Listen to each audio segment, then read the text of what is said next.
नमस्कार। आज हम डिस्कस करेंगे हिमाचल प्रदेश जीके के important question. Himachal Pradesh GK के इंपॉर्टेंट क्वेश्चन डिस्कस करेंगे। हर एक question exam point of view से इंपॉर्टेंट है और डेफिनेटली आने वाले एग्जाम्स में आपकी हेल्प करेगा, जैसे कि पहले भी करता रहा है। देखिए, चाहे आप तैयारी कर रहे हैं हिमाचल प्रदेश पब्लिक सर्विस कमीशन के पेपर 1 के लिए, चाहे आप तैयारी जो है वो Himachal Pradesh public service commission के किसी और एग्जाम के लिए कर रहे हैं, एलाइड हो गया, एचएस हो गया, एनटी हो गया, या फिर आप तैयारी जो है वो आने वाले जो है वो अपने HPRC के एग्जाम्स के लिए करें, डेफिनेटली आपको हेल्प मिलेगी, जैसे कि पहले भी मिलती रही है। क्वेश्चन नंबर 1 से डिस्कशन को स्टार्ट करेंगे। बोलते हैं, for governance monitoring and enhancing transparency CM dashboard was launched in which year in Himachal Pradesh. तो बोलते हैं कि शासन की निगरानी और पारदर्शिता बढ़ाने के लिए हिमाचल प्रदेश में जो है किस वर्ष ये CM डैशबोर्ड यानी कि चीफ मिनिस्टर डैशबोर्ड को जो है वो लॉन्च किया गया था।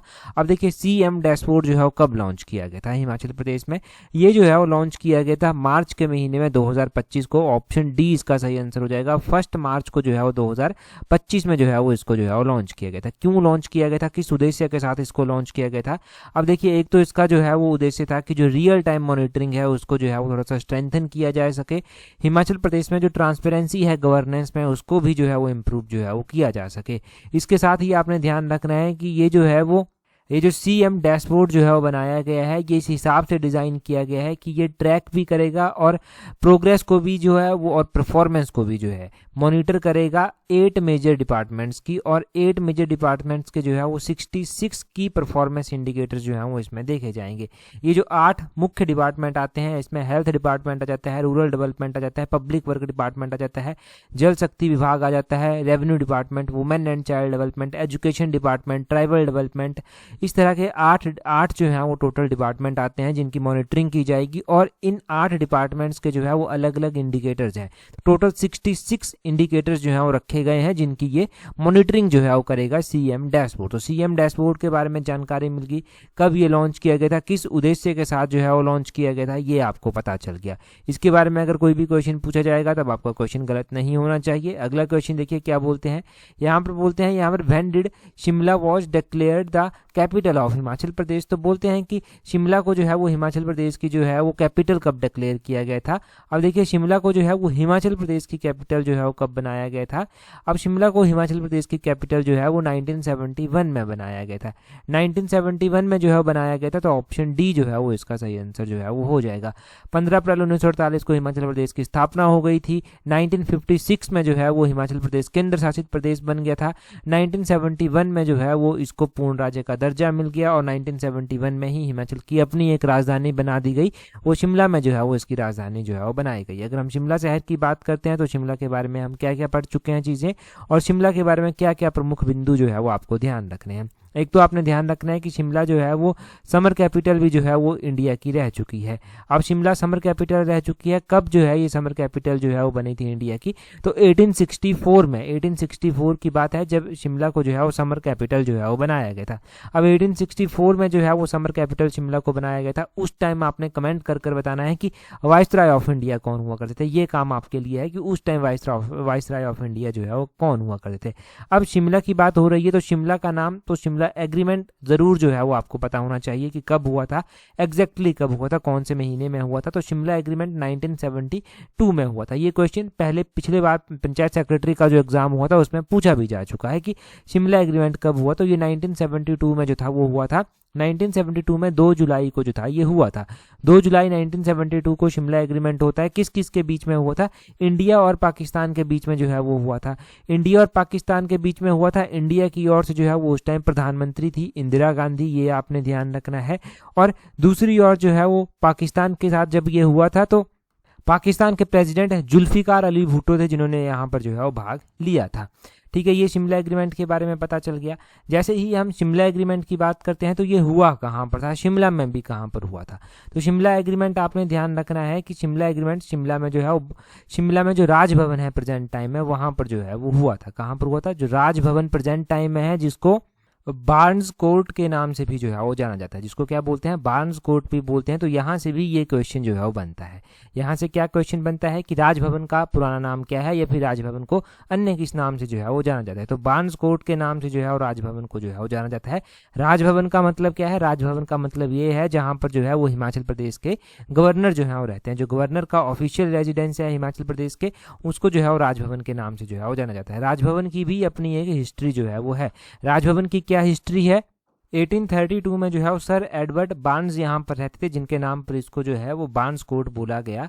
1832 में ये यहाँ पर रहते थे। 1849 से 1864 तक के अंतराल के बाद ये फिर से जो है वो ब्रिटिश कमांडर इन चीफ का जो है वो रेजिडेंस बन गया। और 1857 में जब विद्रोह हुआ था, तो यहीं पर जनरल एंसन को जो है वो सूचना जो है वो उस विद्रोह की जो था वो दी गई थी। उसके बाद अलग अलग उतार चढ़ाव जो है वो आते रहे, परंतु जब हिमाचल के पास ये आया तो कब की बात है, जब हिमाचल प्रदेश के पास ये आया तो 1966 तक ये पंजाब के पास ही हुआ करता था। पंजाब का जो है ये ग्रीष्मकालीन राजभवन जो था वो हुआ करता था। उसके बाद जब पुनर्गठन हुआ, तो पुनर्गठन के बाद शिमला हिमाचल प्रदेश को जो है वो आवंटित कर दिया गया। मतलब शिमला पहले पंजाब का भाग हुआ करता था, फिर शिमला जो है वो हिमाचल प्रदेश को जो है वो दे दिया गया, और फिर ये राजभवन जो है वो बन गया। 1972 में यहाँ पर एग्रीमेंट है ये हुआ, ये आपको पता है। ठीक है, तो ये छोटी छोटी बातें जो है वो आपको इसके बारे में, राजभवन के बारे में पता होनी चाहिए। अगला क्वेश्चन देखिए क्या बोलते हैं which of the following statement is not correct. तो यहाँ पर बोलते हैं कि कौन सी स्टेटमेंट जो है वो इनमें से सही नहीं है। नॉट करेक्ट यहाँ पर जो है वो पूछा गया। बोलते हैं Tabo monastery in Spiti was founded in 996 AD की स्पीति की जो ताबो मोनेस्ट्री है उसको 996 AD में जो है वो बनाया गया था। या फिर अगली स्टेटमेंट में बोलते हैं Kangra was attacked by Mahmud of Ghazni in 1009 की महमूद ऑफ गजनी ने जो कांगड़ा पर अटैक किया था वो 1009 में किया था। या फिर Himachal Pradesh was created by merging 28 hill states in 1948 की हिमाचल प्रदेश की स्थापना 28 रियासतों को मिलाकर की गई थी, पहाड़ी रियासतों को मिलाकर। या फिर आगे बोलते हैं क्या the state reorganisation act was passed in 1956 की ये जो स्टेट रीऑर्गेनाइजेशन एक्ट था ये 1956 में जो है वो पारित हुआ। हम पहली स्टेटमेंट से डिस्कस करना स्टार्ट करेंगे। ये जो ताबो मोनेस्ट्री है इसको जो है वो अजंता ऑफ हिमालयस भी या फिर अजंता ऑफ हिमाचल प्रदेश भी जो है वो बोला जाता है, और 996 AD में ही ये बनी थी। 1996 में इसको बने हुए जो है वो लगभग 1000 वर्ष जो है वो पूरे हो गए थे। और आपने ये भी इसके बारे में ध्यान रखना है कि ताबो मोनेस्ट्री जो है वो कहाँ पर कौन सी वैली में स्थित है, तो ये स्पीति वैली में आती है। ठीक है जी, तो पहली स्टेटमेंट तो सही थी। आगे बोलते हैं Kangra was attacked by Mahmud of Ghazni in 1009 की कांगड़ा पर जो अटैक महमूद ऑफ गजनी के द्वारा किया गया था वो 1009 में जो है वो किया गया था। आप जानते हैं कि अलग अलग टाइम पर कांगड़ा पर जो है वो अटैक होते रहे हैं। तो कांगड़ा पर जो अटैक महमूद ऑफ गजनी के द्वारा किया गया था वो 1009 में ही किया गया था। ये आपने ध्यान रखना है कि ये बिल्कुल सही स्टेटमेंट जो है वो दी गई है। महमूद ऑफ गजनी ने 1009 में कांगड़ा पर अटैक किया था। कांगड़ा के राजा उस टाइम जो है जगदीश चंद्र जो था वो हुआ करते थे। और उसके बाद आपने ध्यान रखना है कांगड़ा पर फिर से भी अटैक हुआ 1337 में मोहम्मद बिन तुगलक ने यहाँ पर अटैक किया था। 1337 के बाद जो है वो यहाँ पर फिरोज शाह तुगलक ने 1365 में जो है वो अटैक किया था। तो इस तरह से यहाँ पर जो है वो अटैक जो है वो होते रहे हैं। ठीक है, तो दूसरी स्टेटमेंट भी सही है। आगे बोलते हैं Himachal Pradesh was created by merging 28 hill states in 1948 की हिमाचल प्रदेश को जो है वो 28 रियासतों को मिलाकर जो है वो बनाया गया था 1948 में। देखिए 1948 में हिमाचल प्रदेश का गठन हुआ था, परंतु 28 रियासतें नहीं थी। ये जो है वो 30 छोटी बड़ी रियासतें जो था वो मिली थी। इन 30 छोटी बड़ी रियासतों को मिलाकर जो है वो हिमाचल प्रदेश का गठन जो था वो किया गया था। ये आपने ध्यान रखना है। तो दूसरी स्टेटमेंट जो है, तीसरी स्टेटमेंट जो है वो क्या हो गई, तीसरी स्टेटमेंट जो है वो गलत हो गई। आपने ये एक बात अच्छे से ध्यान रखनी है कि 26 जो है वो उस टाइम शिमला हिल स्टेट्स की रियासतें हुआ करती थी और 4 पंजाबी पहाड़ी रियासतें थी। टोटल 30 रियासतें ये छोटी बड़ी थी जिनको मिलाकर जो है वो हिमाचल प्रदेश का गठन किया गया था। आगे बोलते हैं the state reorganisation act was passed in 1956 की ये जो स्टेट रीऑर्गेनाइजेशन एक्ट था इसको 1956 में जो था वो पारित किया गया था। अब देखिए ये बात बिल्कुल सही है कि स्टेट रीऑर्गेनाइजेशन एक्ट जो है वो 1956 में पारित हुआ था, तो ये स्टेटमेंट तो सही है। अब यहाँ पर ना तीसरी स्टेटमेंट तो गलत हो गई, यही आपका सही आंसर है। आपको चौथी स्टेटमेंट के बारे में भी थोड़ा सा पता होना चाहिए। देखिए कि जो स्टेट रीऑर्गेनाइजेशन एक्ट है इसके बारे में जो है वो ओवरऑल जीके में भी क्वेश्चन जो है वो बनते हैं। क्या क्या क्वेश्चन यहाँ से बनते हैं, ध्यान रखें यहाँ से कि जो स्टेट रीऑर्गेनाइजेशन एक्ट था, इससे जो है वो क्या हुआ, 14 नए स्टेट बने और 6 जो है वो नए केंद्र शासित प्रदेश जो है वो बने थे।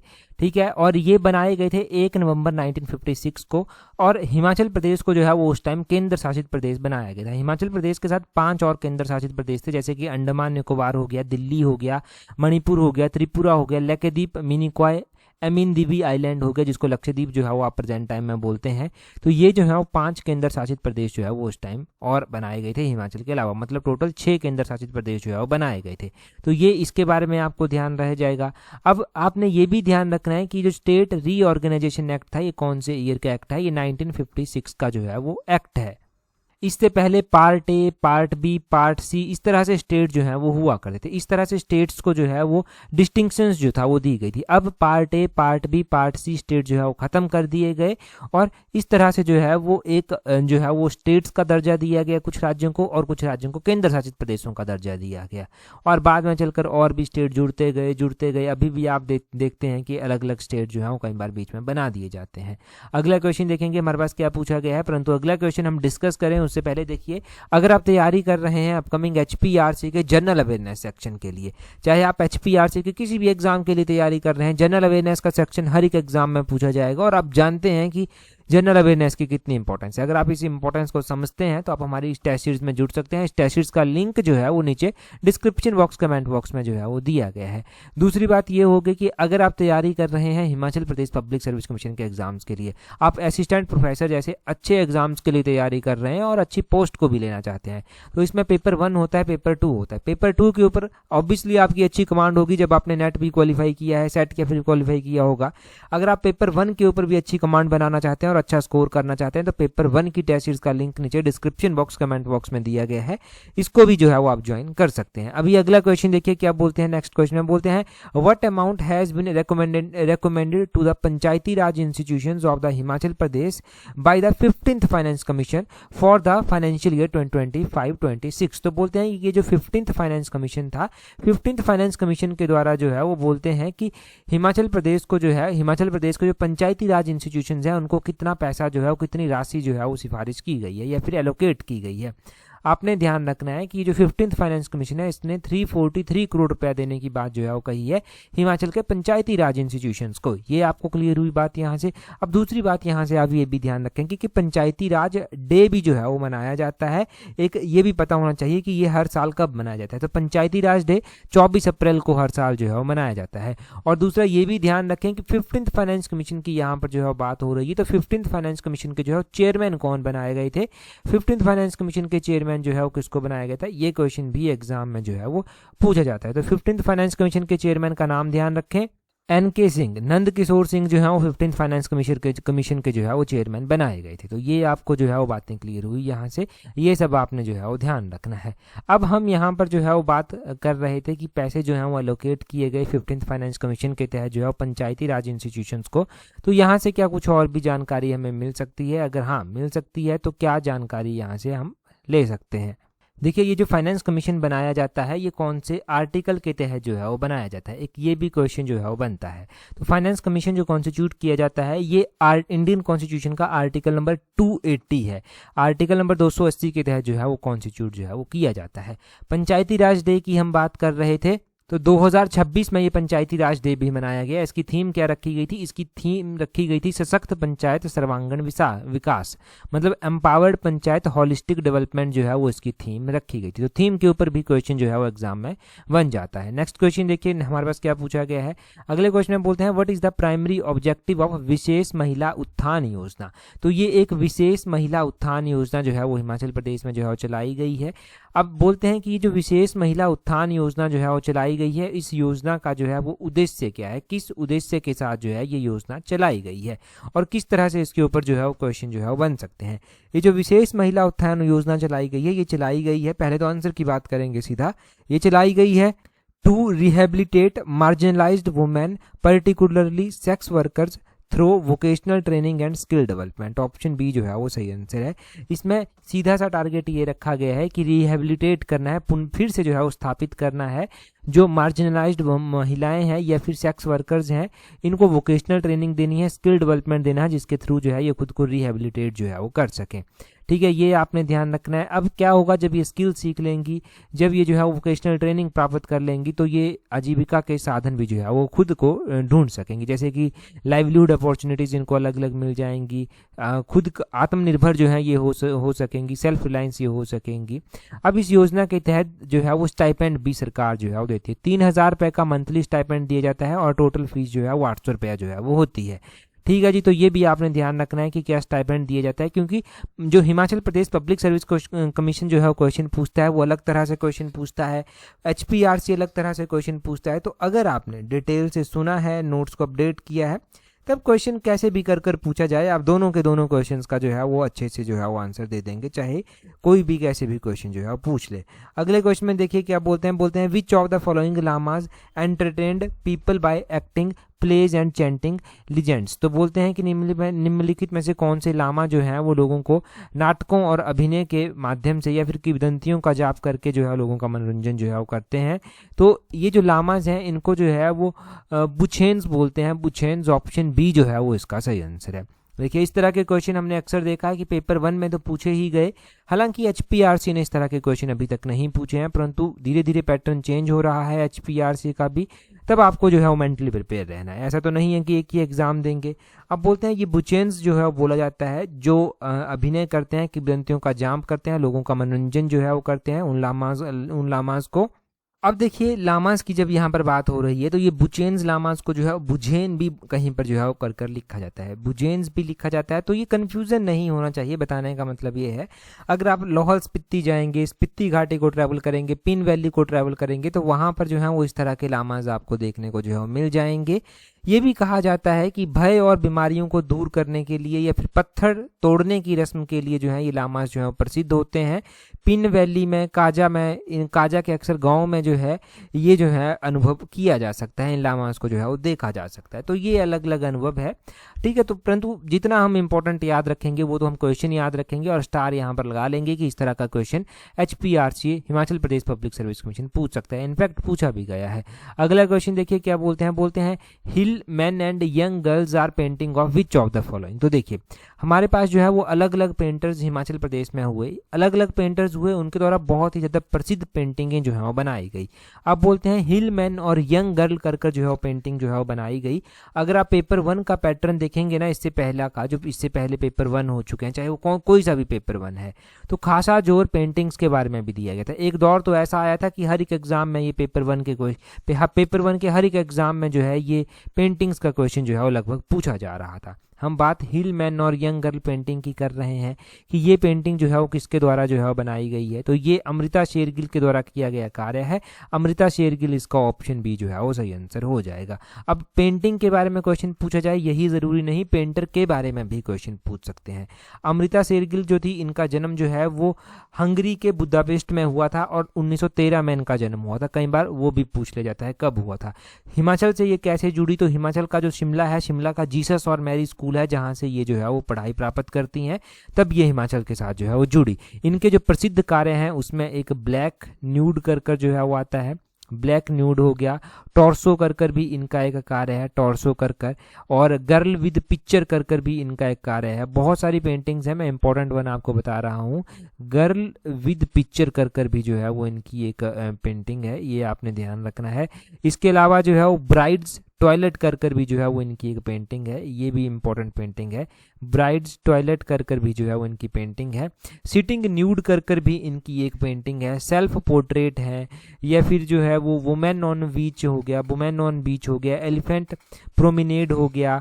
इस तरह की जो है वो बहुत सारी पेंटिंग्स हैं। हिल मैन हो गया, यंग गर्ल हो गया, ये तो हैं ही हैं, ठीक है। तो इस तरह से आपने जो है वो ध्यान रखना है कि ये अमृता शेरगिल के प्रसिद्ध कार्य हैं। हिमाचल के साथ ये कैसे जुड़ी हुई हैं वो आपको पता चल गया। जन्म इनका कहाँ पर हुआ था ये भी जो है वो आपको पता चल गया, ठीक है। तो इतना सा क्वेश्चन एग्जाम में कोई ना कोई तो यहाँ से लिंक हो ही जाएगा, डायरेक्टली इनडायरेक्टली। अगला क्वेश्चन देखिए क्या बोलते हैं which of the following tribes of Himachal Pradesh perform a Dhandraj dance. तो हिमाचल प्रदेश में अलग अलग ट्राइब्स पाई जाती हैं और ट्राइब्स के द्वारा जो है वो अलग अलग तरह के डांसेस भी परफॉर्म किए जाते हैं। डांसेस की जब भी बात हुई है तो हमने ये पढ़ा है कि ढांडराज डांस जो है वो परफॉर्म किया जाता है और ये चंबा डिस्ट्रिक्ट में जो है वो परफॉर्म किया जाता है। चंबा डिस्ट्रिक्ट में परफॉर्म करने का मतलब आप समझते हैं कि जहाँ पर गद्दी लोग रहते हैं, जहाँ पर चंबा में मुख्य रूप से गद्दी ट्राइब जो है वो रहती है। तो गद्दी इसका ऑप्शन सी जो है वो सही आंसर हो जाएगा। गद्दी ट्राइब के द्वारा जो है ये मुख्य रूप से ढांडराज डांस जो है वो परफॉर्म किया जाता है, ये ध्यान रखना है। अब इसकी परफॉर्मेंस की भी एक अलग से जो है वो एक स्पेसिफिकेशन आप बोल सकते हैं कि स्पेसिफिकेशन है या फिर इसकी अपनी एक खासियत है। खासियत इसकी ये है कि ये मैन ऑफ गद्दीस के द्वारा ही परफॉर्म जो है वो किया जाता है। चंबा में जो अलग अलग डांस परफॉर्म किए जाते हैं उसमें जो है वो सूही मेला यहाँ पर एक होता है। सूही मेला के दौरान सिकरी डांस जो है वो परफॉर्म किया जाता है। चंबा में गद्दीस के द्वारा ही जो है वो भगवान शिव की आराधना में या फिर भगवान शिव के लिए जो है वो नवाला डांस जो है वो परफॉर्म जो है वो किया जाता है। चंबा में झंझार डांस जो है वो परफॉर्म जो है वो किया जाता है। चंबा में जो है वो झांकी और हंताल डांस जो है परफॉर्म किए जाते हैं। ढांगी डांस जो है चंबा में परफॉर्म किया जाता है। तो इस तरह के अलग अलग डांसेस हैं जो चंबा में परफॉर्म जो है वो किए जाते हैं। अच्छा, अगर डांसेस के बारे में आपको याद है, क्योंकि मुझे नहीं मालूम कि आप कितना रिवाइज कर रहे हैं, मैं मैक्सिमम टू मैक्सिमम रिवाइज करवाने की कोशिश आपको करता हूं। देखिए, बच्चों का रुझान एचपीजीके में जो है वो थोड़ा सा कम हुआ था पहले, क्योंकि एचपीआरसी जो है वो उस तरह के क्वेश्चन नहीं पूछ रहा था, परंतु अब एचपीआरसी ने जो है वो अपना स्टैंडर्ड इंप्रूव करना स्टार्ट कर दिया है और एकदम से ना जब भी कोई बड़ा पेपर होगा उसमें विस्फोट भी हो सकता है, मतलब टफ लेवल के क्वेश्चन भी जो है वो पूछे जा सकते हैं। तो हमें तो हमेशा एक ही बात याद रखनी है कि टफेस्ट लेवल के लिए खुद को तैयार करना है। पेपर जितना आसान आएगा उतना अच्छा, जितना टफ आएगा उसके लिए हमको तैयार करना है। अच्छा, आप कमेंट कर कर बताएंगे आप कि जाप्रो डांस जो है वो कहाँ पर परफॉर्म किया जाता है। चलिए ठीक है, जाप्रो डांस कहाँ पर परफॉर्म किया जाता है जल्दी से कमेंट कर कर जो है वो बता दीजिए। आगे बोलते हैं, क्वेश्चन है, बोलते हैं the famous skating rink of Shimla was built in which year. तो शिमला में एक स्केटिंग रिंक है जहाँ पर जो है वो स्केटिंग जो है वो बच्चे करते हैं। स्केटिंग रिंक अब शिमला का ये है, बोलते हैं ये स्केटिंग रिंक जो है वो यहाँ पर ये पूछा गया है कि ये कब जो है वो बनाया गया था। कब ये बनाया गया ये आपने ध्यान रखना है कि स्केटिंग रिंक जो शिमला में बनाया गया ये 1920 में जो है वो बनाया गया था। ऑप्शन बी जो है वो इसका सही आंसर हो जाएगा। अब 1920 में जो है ये बनाया गया था, 1920 में ये बनाया गया, तो 1920 में जो है ये किसके द्वारा जो है वो बनाया गया, ये भी क्वेश्चन पूछा जाता है इसके बारे में। एक ऑफिसर हुआ करते थे उस टाइम ब्लेसिंगटन कर ब्लेसिंगटन के द्वारा जो है ये बनाया गया था। शिमला के रिज मैदान से भी इसको जो है वो देखा जा सकता है। बच्चे यहाँ पर स्केटिंग करते हैं, तो अब पता नहीं कितना ये अट्रैक्टिव है अभी के टाइम में ये नहीं, परंतु पहले आपको पता है शिमला में बर्फ़ भी ज़्यादा गिरती थी, तब ये ज़्यादा अट्रैक्टिव हुआ करता था। अब धीरे धीरे बर्फ़ का ट्रेंड भी, मौसम का ट्रेंड भी चेंज हो रहा है, तो उसके कारण जो है वो अलग बात एक जो है वो आ जाती है। ठीक है जी, तो ये आपको स्केटिंग रिंग के बारे में जानकारी मिल गई। यहाँ से इतना याद रख लेंगे, दो नाम हम, एक तो 1920 याद रख लेंगे, एक ब्लेसिंगटन का नाम यहाँ से याद रख लेंगे। अगला क्वेश्चन देखेंगे हमारे पास। नेक्स्ट क्वेश्चन में क्या पूछा गया है, बोलते हैं the Pasa and Satha are the two sub groups of Khund which was a warrior group of which ancient tribe. तो बोलते हैं कि पासा हो गए, साठा हो गए, ये जो है वो दो उपसमूह हैं जो किस प्राचीन जनजाति के योद्धा समूह हैं। अगर हम पासा और साठा की बात करते हैं तो पासा और साठा जो है वो दो उपसमूह हैं और ये किस प्राचीन जनजाति के जो है वो योद्धा समूह हैं। तो आपने ध्यान रखना है कि ये जो है वो खसास के, ऑप्शन सी जो है वो इसका सही आंसर है। खसास के जो है ये योद्धा समूह जो है वो आते हैं। पासा और साठा जो है ये खुद को जो है वो महाभारत के साथ जो है वो जोड़ते हैं, जैसे कि साठा जो है वो खुद को कौरवों के साथ जोड़ते हैं, जो खुद को जो है वो ग्रुप ऑफ 60 जो है वो बोलते हैं, और पासा जो है वो पांडवों के साथ, इनके ग्रुप ऑफ 5 के साथ जो है वो खुद को जोड़ते हैं। अब इस तरह का जो पासा और साठा, इस तरह के जो प्रोमिनेंट जो है वो आप कह सकते हैं कि ग्रुप्स या फिर ये डांसिस टाइप में भी परफॉर्म किए जाते हैं। मार्शियल डांस टाइप में इसको परफॉर्म किया जाता है, एक योद्धा नृत्य के रूप में इसको परफॉर्म किया जाता है। तो महासू का जो एरिया हुआ करता था, शिमला हो गया, सिरमौर हो गया, सोलन के जो अपर एरियाज हैं वहां पर ये ज़्यादा जो है वो प्रचलित है। ठीक है, तो ये महासू एरिया में, खास तौर पर शिमला सिरमौर में जो है वो इसको जो है वो आप देख सकते हैं। पासा साठा को, पासा साठा का आपको जो है वो पता चल गया कि खसास के जो है ये वॉरियर ग्रुप जो है वो हैं, ये एक तरह का मार्शियल डांस जो है वो परफॉर्म करते हैं, जिसके लिए ये जाने जाते हैं। आज के टाइम में तो सोशल मीडिया पर भी जो है ये आपको टाइम टू टाइम देखने को मिल जाते हैं। जब भी इस तरह के क्वेश्चंस आपको सोशल मीडिया से मिले, वैसे तो हम गिरिराज पत्रिका में कवर कर लेते हैं, परंतु आप खुद से भी कोशिश करें कि इस तरह की चीज़ों को आप नोट कर लें या फिर याद रख सकते हैं, ऐसे ही तो याद रखने की कोशिश करें। खसखस की अगर हम बात कर रहे हैं तो इनके बीच में मैरिज के टाइप आते हैं, जिसमें ब्याह इनके बीच में एक मैरिज का टाइप जो है वो आता है। एक प्राइनो एक इनके बीच में मैरिज का टाइप जो है वो आता है। प्राइनो एक लव मैरिज का टाइप इनके बीच में है, और एक गदर मैरिज का टाइप जो है वो इनके बीच में आता है। ये आपने इनके बारे में ध्यान रखना है। और आपने ध्यान रखना है कि इनके बीच में जो अलग अलग ड्रेसेस हैं उसमें गाछी आता है, डोरू आता है, छुब्बा आता है, थीपू आता है। इस तरह की ड्रेसेस इनके बीच में जो है वो प्रचलित हैं। तो इतना आपको जो है वो यहाँ से याद रह जाएगा, ये इंपॉर्टेंट है सारा का सारा।